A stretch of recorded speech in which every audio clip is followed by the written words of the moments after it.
শুধু রিচার্জের দাম বৃদ্ধি নয়, বদলে গেছে সিম কার্ডের নিয়মও। না মানলে 50 লাখ জরিমানা, 3 বছর জেল। মোবাইল ব্যবহারকারীদের কাছে জুলাই মাস যেন দুঃস্বপ্নের, কেননা জুলাই মাস থেকে মোবাইল রিচার্জের খরচ বাড়িয়েছে দেশের জনপ্রিয় 3 টেলিকম সংস্থা জিও, এয়ারটেল এবং ভিআই। এই 3 টেলিকম সংস্থার গ্রাহক সংখ্যা সবচেয়ে বেশি থাকার কারণে দেশের সবচেয়ে বেশি মানুষের উপর তা প্রভাব ফেলেছে। তবে শুধু মোবাইল রিচার্জের খরচ বৃদ্ধি নয়, এর পাশাপাশি জুলাই মাস থেকে বদলে গিয়েছে সিম কার্ডের নিয়ম।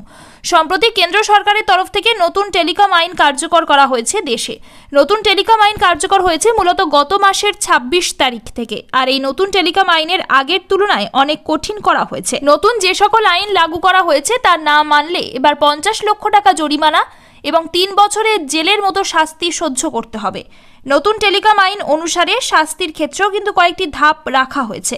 মূলত প্রতারণা থেকে শুরু করে বিভিন্ন ধরনের অপ্রীতিকর কাজকর্ম ঠেকানোর জন্যই সিম কার্ড সংক্রান্ত এমন সব নতুন নিয়ম কার্যকর করা হয়েছে।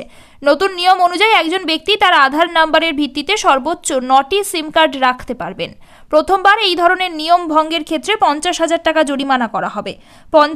এই ভুলের পুনরাবৃত্তি হলে 2 লক্ষ টাকা জরিমানা এবং 3 বছরের জেল অনিবার্য।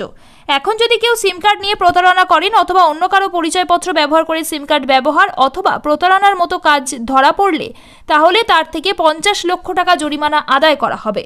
50 লক্ষ টাকা জরিমানা দিয়েই শেষ নয়, এর পাশাপাশি আবার 3 বছরের জেল নতুন আইনে উল্লেখ করা হয়েছে। যে কারণে সিম কার্ড নিয়ে খুব সতর্ক থাকতে হবে এবং আপনার আধার নাম্বারের সঙ্গে কয়টি সিম কার্ড লিংক রয়েছে তা জানা খুব জরুরি।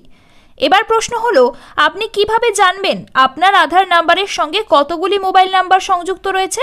জানার জন্য সরকারের তরফ থেকে tfecop.সঞ্চারসাথী.gov.in ওয়েবসাইটটি চালু করা হয়েছে।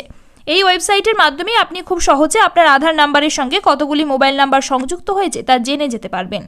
এর জন্য এই ওয়েবসাইটে থাকা নির্দিষ্ট জায়গায় আপনার যে কোনো একটি মোবাইল নাম্বার দিতে হবে এবং তারপর নির্দিষ্ট জায়গায় দিতে হবে ওয়েবসাইটের মধ্যে থাকা ক্যাপচা কোড। ক্যাপচা কোড দেওয়ার পর সেটি ভ্যালিডেট করলেই আপনার মোবাইল নাম্বারে একটি ওটিপি আসবে। সেই ওটিপি নির্দিষ্ট জায়গায় গিয়ে লগ ইন করলেই আপনার আধার নাম্বারের সঙ্গে কতগুলি মোবাইল নাম্বার সংযুক্ত রয়েছে তা জানিয়ে দেওয়া হবে। এক্ষেত্রে যদি কোনো নাম্বার আপনার না হয় তাহলে ওই নাম্বারের পাশে থাকা অপশন থেকে আপনি অভিযোগ জানাতে পারবেন।